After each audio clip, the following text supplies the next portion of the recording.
to BioS 3 Raw TV. I was doing my cardio the other day while I was, you know, at the gym after my workout. I'm not doing the fasted cardio right now. And cause I'm doing it for my heart, not for fat loss. Two different things. And I was thinking about things. And I was thinking about something someone had said to me earlier in the day about they thought that, you know, bodybuilders back in the day, like the 90s, etc., 80s, looked better than the bodybuilders nowadays. Why do I think that is? And they weren't talking about just the pros. They were talking like on the local level, regional level, national level. And I got to start thinking, and I thought, you know, guys in the gym in general, not necessarily girls, but guys in general, back in the early 90s, back in the 80s, would go to the gym, and sometimes they train with their friends and stuff, but it wasn't like it is nowadays. I'm noticing more and more people, men, not women. It's fucked up because I know women that go to my gym that just fucking put their hats down low, put their headphones on. They don't want to talk to anybody. They don't want to fucking see anybody. They go in there, fucking train hard, and they look good. You know, a lot of the guys, not so good. They never make progress, don't look good. Some of the guys are taking steroids look like they're taking fucking nothing. And I'm watching them. And I'm like, what the fuck are these guys doing? Training has become a social event that it wasn't years ago. Now everybody's like, oh, let's have a meetup. Let's do this. I get emails every day like, Jerry, when can I come train with you? Let's meet up. I live in the area. Can we train together? Can we train? When you're coming over here, can we train together? And I'm sitting there going, why do you want to train with me? Why do you want to train with anybody? Like, when you go to the gym, don't you want to go there to get a fucking job done? And that's when I realized it's not really about being a better bodybuilder or being a better competitor or even progressing. It's like social time. They want to go there and, you know, they have that one thing in common, and they want to go there and socialize with their friends. I've seen guys train in the gym, at my gym, and those motherfuckers sit around for 2-3 hours afterwards, shooting the shit, fucking around. They haven't eaten anything. They're not fucking, haven't taken a shake. They haven't done anything. They're not doing anything to support their growth. Their workouts take fucking forever because there's like 5 or 6 of them training. They're fucking around between sets, talking to each other, playing on their phones, doing dumb shit. And I'm like, there's no intensity. They're not training hard. They're not feeding their bodies. Like, they're doing nothing except being social. And that's absolutely fine. But that's not what it was about. That's never what it was about. And I had, you know, my group of friends that we used to train at the same time. And I only had that one training partner, actual training partner named Donnie.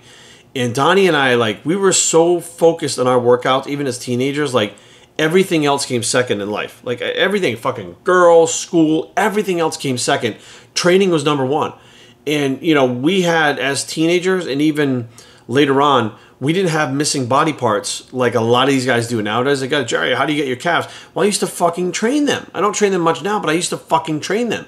Jerry, your traps. I used to fucking train them. When I was your age, 18, 19 years old, we were training with poundages that were by far what we should have been handling. You know, you've got a 19-year-old kid, an 18-year-old kid doing 400-pound shrugs, and we were using the whole fucking stack for calves because it was about training. And I didn't wear my headphones. A lot of these guys wear their fucking iPods. Back then we had Walkmans. But they wear their iPods while they're training with their other friends and stuff, and then they take it out and they talk in between sets. And I get how music can pump you up, but when I was training with Donnie as a training partner, I had to hear what he was fucking saying to me. Like, I was so focused that I had to hear him say, come on, more, go, push, you know, fucking 2 more, whatever, let's do 2 force reps.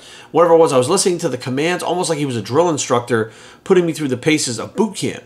Rather than just having my fucking trap music on, we didn't have trap music back then, fucking bopping around. Then you get off there and get on your phone and fucking send a few emails and talk to your friends and look at fucking YouTube. And I'm like, well, this is a big part of it. A big part of it is training is not about, you know, and even the fitness industry itself it's not about being a better competitor, about being a better you. It's about gaining a lot of numbers on Instagram.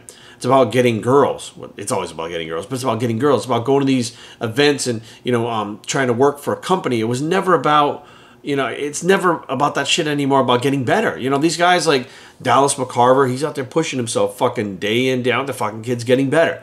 You know, you got guys like, of course, fucking Sean Roden, and you got guys like Phil Heath, and you got guys that are, you know, the other guys that are in classic physique and physique that are progressing. They're in there training extremely hard. They're not in there with fucking 10 of their friends fucking around, making it a social hour. And I see it all the fucking time. These guys, they hog a fucking squat rack for like 3 hours, and they look the same as they have in the last 6 months. None of them have changed. All of them ask me questions. What about this? What about that? What about this supplement? And I'm sitting there going, you guys train like a bunch of fucking retards. I'm sorry. I'm just going to put it out there. You train like you've never fucking been in the gym before. Yes, you're doing squats, but you're doing these half-ass squats and 20 sets of them that are half-assed, you're not putting even 90% effort into the fucking sets that you're doing. You're putting like 60% effort, and you're getting 60% out of it. Like, you're not training, you're not eating, you're not doing the things. Why? Because that's hard work. It's become more of social hour and what's fun to do rather than work. You know, like, I was with an individual, Slayfit. I'll say his Instagram. They calls him his business Slayfit. And I saw him in the gym. He was filming Mike Rashid. I met him that day. He said, "Oh, you know, I watch your channel and stuff. You know, can I do an interview with sometime?" I said, "Anytime. I'll do whatever. You know, it doesn't matter how big your channel is. Anytime." So he hits me up. He says, "Hey, man, you know, can we do that interview?" I said, "Look, I'll be there Tuesday. If you want to do it Tuesday, just come by and we'll do the interview." So he comes by and he sets up a sends me another message. Says, "Hey, man, can I film your workout?" And I told him, I said, "Listen, man, no, I'm sorry." I said, "You know, I'm going to the gym. I'm going to do my workout. I only have that 45 minutes to an hour that's mine that I want to focus. And you got a camera in your face all the time. You can't really focus when you're doing other shit like that. And this is just my time. I only got it 4 days a week. I do it with myself. You know, when Aaron and I train together, I'm fully aware that that's not going to be a super intense workout. When I'm filming a video for Primeval or for my YouTube, it's usually less intensity. I can't have the same focus. I just can't do it." So, and I told him, I said, "I would be glad to do the interview with you if you want to do that still." He came by, I finished my workout, we went and did the interview, and it turned out really well. But, you know, I think that a lot of people are really more concerned with getting a camera in their face to film their workouts, put their shit on Instagram, meet their friends, do social hour, and that's what it's become. And that type of mindset leads you to less gains, less progress, a less better physique that you want. Like, you're missing out on opportunities. Every time you walk in the gym is an opportunity to try to get better, to move one step closer or be one more brick in the wall that you're building. And when you look at those as like playtime and you miss that brick, you don't put that brick in the wall's not getting built, you know, to put it in simpler terms. So that, I feel, really is one of the reasons why, you know, people don't look at the gym as a place to go in there and do work. Although they fucking talk about how slaying it and killing it and doing work and crushing it and fucking hustling and grinding and all this bullshit. And all I'm seeing is fucking playtime romper room going on in there most times. And don't get me wrong, there are days where I go in there and I just don't have it in me. But, you know, coming through 20 years and the progress, when you see me train for a show, or you see me try to transform my body in a short period of time, you know, those workouts are as focused as I can possibly fucking be. And, you know, the phone stays in my bag or the phone stays at the desk. Like, my phone doesn't even go with me. Like, if somebody's fucking calling, it can wait. You know, Erin will text me. The text will be there when I'm done. You know, she knows when I'm in the gym, I'm not going to text back. And I think that people sometimes get offended when I say, "No, you know, I'm sorry, I don't want to, you know, work out with you because here's the situation." Like, when I travel, I usually say, "I'm going to be at this gym this time, this gym that time, whatever. So if you guys want to come, you know, come, we'll go work out. That's great. Let's go to Gold's Venice and work out. Let's go to fucking City Athletic Club. Let's go wherever and work out." I'm cool because I know I'm not there focusing 100% on trying to have my workouts and, you know, focusing on me. It's more open to everybody.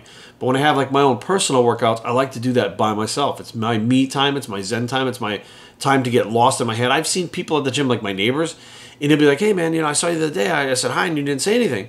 Well, first I had my headphones on, and I walked right by him, and I didn't really see him because I was just not paying attention to anything that was around me except for whatever was in my mind at that time. It didn't necessarily have to be with training. It could have been, you know, business things, the dog. It could have been fucking, you know, a travel situation, number of things. It could have even been the next set, but everybody else around me, I don't even know who was in the fucking gym. You know, that's just how I like it to be. And I think that mindset has been lost. Dorian had that mindset. Lavroni has that mindset. Flex Wheeler, fucking, you know, Phil Heath, they all have that mindset. And I think it's a huge lacking thing as to why people are not progressing. So it is what it is, guys. That's my 2 cents. I'm Biockickz, and I approve this message, and we're out.